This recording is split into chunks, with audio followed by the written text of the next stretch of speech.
ఐటీలో టాప్ 100 కంపెనీలను ఏపీకి రప్పించేందుకు కృషి చేస్తున్నామని అన్నారు మంత్రి నారా లోకేష్. విశాఖ కేంద్రంగా international airport, convention centre, tourism, real estate రంగాలతో సోషల్ ఎకోసిస్టమ్ ని అభివృద్ధి చేస్తున్నామని తెలిపారు. ప్రముఖ కంపెనీలను ఏపీకి తీసుకువచ్చేలా కృషి చేస్తున్నట్లు ఆయన తెలిపారు. అధ్యక్ష, వంశకృష్ణ గారు అడిగినట్టు ఒక సోషల్ ఎకోసిస్టమ్ అనేది చాలా అవసరం అధ్యక్ష.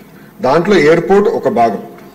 భోగాపురం ఎయిర్పోర్ట్ విషయంలో చంద్రబాబు నాయుడు గారు ఇప్పటికీ చాలా స్పీడ్ గా పనులన్నీ పరిగెత్తిస్తున్నారు అధ్యక్ష. అంతేకాకుండా భారతదేశంలోనే అతిపెద్ద కన్వెన్షన్ సెంటర్ కూడా ఏర్పాటు చేసే దిశగా మన ప్రభుత్వం పనిచేస్తున్న అధ్యక్ష. అది విశాఖపట్నానికి వస్తుంది అధ్యక్ష. అంతేకాకుండా ఎయిర్పోర్ట్స్ క్షమించాలి హోటల్స్ కూడా అధ్యక్ష. అది నా డిపార్ట్మెంట్ కాకపోయినా దుర్గేష్ గారి డిపార్ట్మెంట్ అది. కానీ అది ఎకనామిక్ డెవలప్మెంట్ బోర్డు కింద ఈ ఎకోసిస్టమ్ ఏర్పాటు చేయాలంటే పెద్ద ఎత్తున హోటల్స్ రావాలి విశాఖపట్నానికి. వేలాది హోటల్స్ రావాలి అధ్యక్ష. 10 కాదు, వేలాది హోటల్స్ వస్తేనే ఆ ఎకోసిస్టమ్ ఏర్పడుతుంది. దానికి నిన్నే పాలసీ కూడా టూరిజం పాలసీ కింద టూరిజాన్ని ఇండస్ట్రీగా గుర్తించే విధంగా చంద్రబాబు నాయుడు గారి నాయకత్వంలో నిన్న కేబినెట్ కూడా ఆమోదం తెలిపింది అధ్యక్ష. దాంట్లో భాగంగా హోటల్స్ కూడా పెద్ద ఎత్తున విశాఖపట్నానికి తీసుకొస్తాం. కనెక్టివిటీ కూడా ఏర్పాటు చేస్తాం.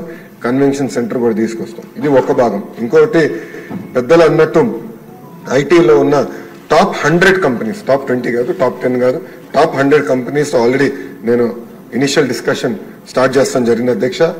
నేను అనుకుంటాం అది గ్యారంటీగా జయప్రదం అవుతుంది. వాళ్ళందరినీ విశాఖపట్నం తీసుకొచ్చే బాధ్యత నేను తీసుకుంటాం మొదటిది. రెండోది, ప్రపంచంలో ఉన్న ఫార్చ్యూన్ 500 కంపెనీస్ అన్ని జీసీసీస్ అంటే గ్లోబల్ డెలివరీ సెంటర్స్ కూడా వాళ్ళు ఏర్పాటు చేయాలని ఒక లక్ష్యంగా వాళ్ళు కూడా వర్కౌట్ చేస్తున్నారు. దానికి కొత్త పాలసీ తీసుకురావాల్సిన అవసరం ఉంది అధ్యక్ష. అది వచ్చే నెలలో ఆ పాలసీ కూడా మేము తీసుకొస్తాం. ఇంతేకాకుండా రియల్ ఎస్టేట్ డెవలపర్స్ తో కూడా నేను ఇప్పటికీ జూమ్ కాల్స్ పెట్టుకున్నాను, 1-on-1 మీటింగ్స్ కూడా పెట్టాను అధ్యక్ష. పెద్ద ఎత్తున రియల్ ఎస్టేట్ డెవలపర్స్ కూడా తీసుకురావాలి అధ్యక్ష. ఎందుకంటే విశాఖపట్నంలో గ్రేడ్ ఏ ఆఫీస్ స్పేస్ అనేది లేదు అధ్యక్ష. ఈ పెద్ద కంపెనీలు వచ్చినప్పుడు గ్రేడ్ ఏ ఆఫీస్ స్పేస్ రావాలి.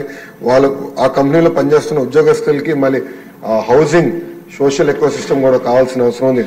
వాళ్ళందరితో కూడా నేను చర్చిస్తాం జరుగుతుంది అధ్యక్ష. త్వరలోనే ఆ అనౌన్స్మెంట్స్ కూడా రాబోతున్నాయని మీ ద్వారా సభకి నేను తెలుపుతున్నా అధ్యక్ష. అంతేకాకుండా డేటా సెంటర్ పాలసీ కూడా దానిపైన ఒక స్టేట్మెంట్ ఉంది అధ్యక్ష. అది ఉంది, స్టేట్మెంట్ ఉంది. దాంట్లో చాలా డీటెయిల్ గా అది కూడా నేను ఎక్స్ప్లెయిన్ చేస్తాను. అంటే పాలసీస్ ఒక పక్కన, అవుట్ రీచ్ ఒక పక్కన, సోషల్ ఎకోసిస్టమ్, ఇదంతా మేము ఒక సమగ్ర యాక్షన్ ప్లాన్ అనేది మేము తయారు చేస్తాం జరిగిన అధ్యక్ష. విష్ణు కుమార్ రాజు గారు, గంటా శ్రీనివాస్ గారు పెండింగ్ ఇన్సెంటివ్స్ గురించి చెప్పారు అధ్యక్ష. నేను బడ్జెట్ కోసం నేను వెయిట్ చేస్తా ఉన్నాను.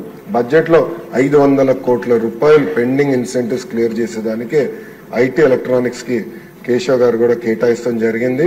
అది అసెంబ్లీ సెషన్ అయిన తర్వాత తప్పనిసరిగా ఇన్సెంటివ్స్ అని ఆ కంపెనీస్కి అందించే బాధ్యత మేము తీసుకుంటాం అధ్యక్ష. దాంట్లో ఎలాంటి సందేహం లేదు.